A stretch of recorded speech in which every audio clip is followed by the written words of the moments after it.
You're not being ghosted yet. You're being slowly replaced in their priorities.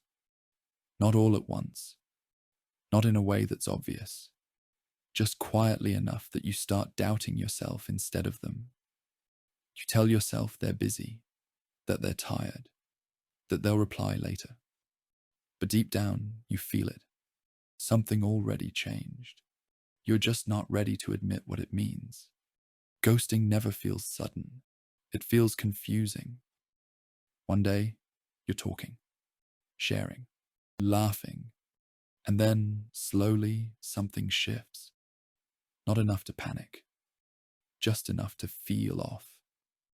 And that's the dangerous part, because most people don't disappear without leaving clues.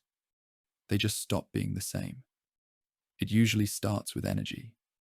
They still reply, but not with the same presence. The messages get shorter. The replies get slower. The conversations feel lighter, emptier, more surface level. Not because they're busy, but because you're no longer a priority. Then inconsistency creeps in. Some days they're warm. Some days they're distant. Some days they vanish completely.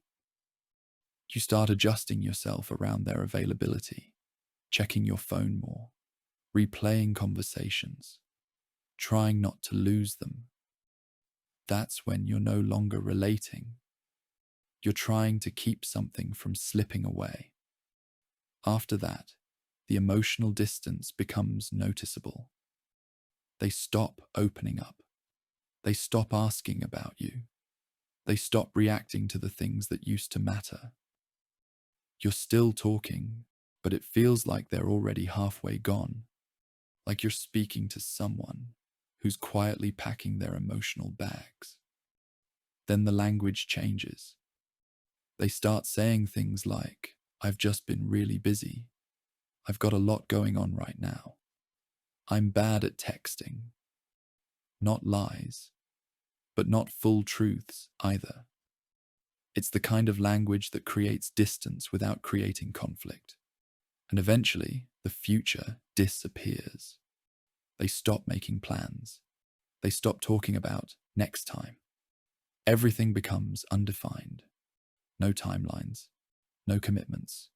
Just, we will see. And we will see is usually the soft version of goodbye. At this point, the effort feels uneven. You're initiating more. You're carrying conversations. You're keeping things alive. And they're just responding, not investing, not deepening, not moving forward. Just staying present enough to not feel guilty about leaving yet. The hardest part is that you felt it before you understood it. Your body noticed before your mind did. The tone, the timing, the emotional temperature.